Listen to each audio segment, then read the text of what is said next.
বকফুল গাছ ছিল। শিবের মাথায় না ওইগুলো দেয় না, ওইগুলো ধুত্র ফুল বলে। বকফুলের বড়া খায়। হ্যাঁ আবার তুই কিসেও চিনিস না?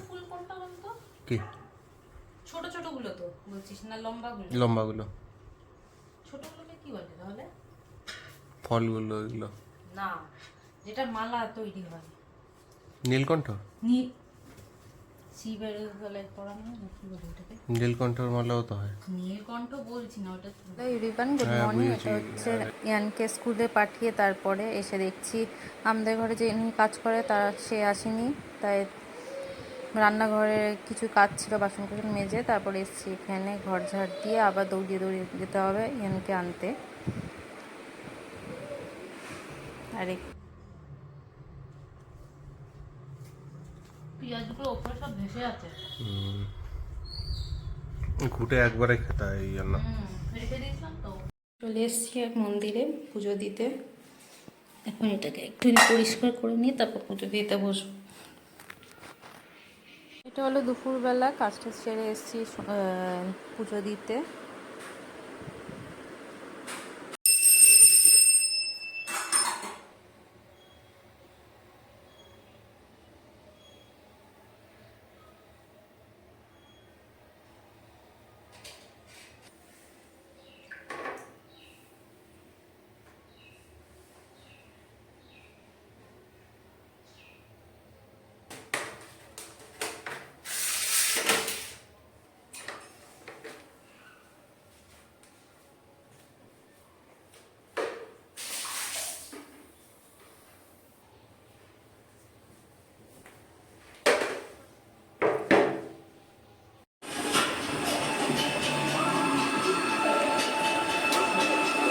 দেখিয়ে দেখি কি আছে। ভেন্ডি আলু তরকারি দিয়ে খাচ্ছি। এটা হচ্ছে মাছের মাথা দিয়ে লাউ, আর এটা হচ্ছে মাছের তেল। বিমান এই জাস্ট আমাদের লাঞ্চ হলো, তারপর অনেক কাচাকুচি করেছিলাম, গেলাম ছাদে গিয়ে সব নিয়ে আসলাম।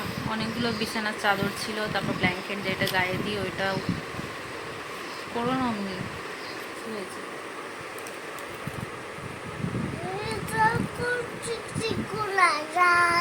তুমি বলো।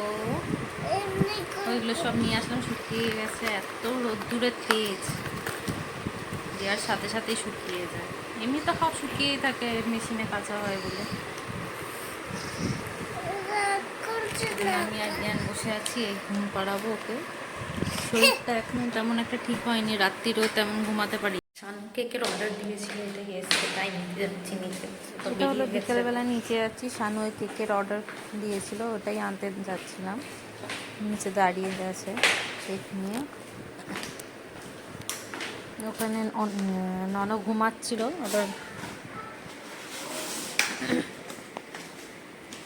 যে কেকটা নিয়ে নিয়েছি, এবার যাচ্ছি ওপরে।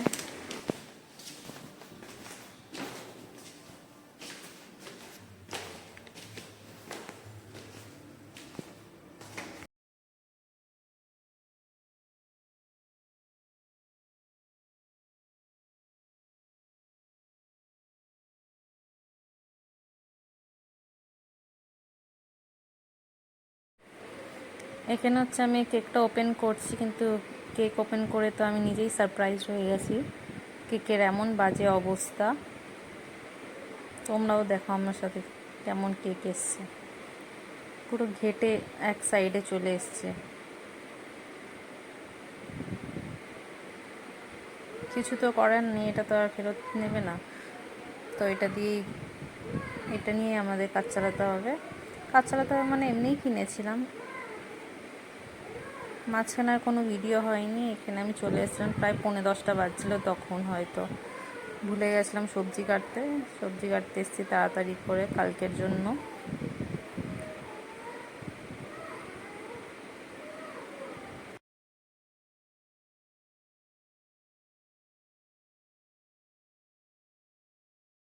বাজে এখন 10:45। আমার হঠাৎ করে মনে পড়লো আমার সবজি কেটে রাখা হয়নি, আবার সকাল হলেই মা চলে আসবে রান্নাঘরে রান্না করতে, তাই তাড়াতাড়ি করে চলে আসলাম কাটতে সবজি। এরপর ইয়ানকেও খাওয়াতে হবে, অনেক রাত্রি হয়ে গেছে, প্রায় 10:45 বাজে। এই দেখো পরপর লাইন দিয়ে সাজিয়ে রেখেছি সব। কালকে হবে মাছের মুড়ো দিয়ে পুঁই শাক, আলু, অল্প কটা পেঁপে আছে, বেগুন আর কুমড়ো। আর এটা হচ্ছে মাছের ঝোলের জন্য কেটে রেখেছি। এগুলোই হবে কালকে ধোয়া হবে, নাহলে নষ্ট হয়ে যাবে। সবজিগুলো আনার সাথে সাথে ধুয়ে রেখেছিলাম ফ্রিজে, তারপরে কাটলাম, এখন আর কিছু ধুইনি।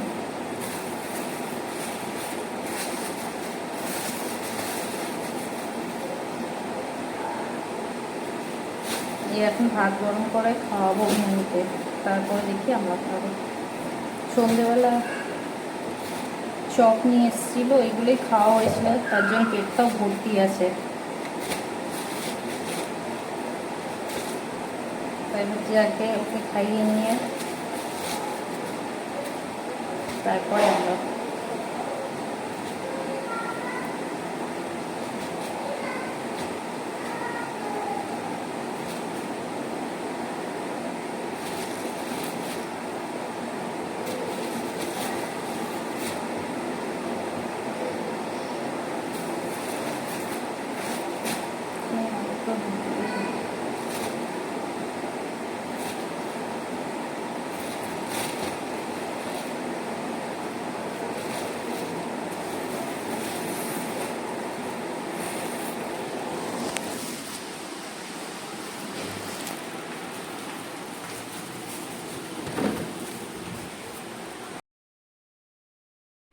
সবজিগুলো ফ্রিজে রেখে দিচ্ছি। এবার ইয়ানের খাবারগুলো একটু গরম করব, গরম করে ওকে খাইয়ে ঠাইয়ে তারপর আমি আর শানু খাবো। চলো তাহলে আজকের জন্য এত দূরই। সবাই সুস্থ থেকো, ভালো থেকো, আর আমার চ্যানেলটি সাবস্ক্রাইব করতে ভুলো না। আজকের জন্য tata, bye bye, good night. আমনো ননপন বেশি করছে, খাচ্ছে না, ননপচা। এসো নিয়ে নাও আনি নাও।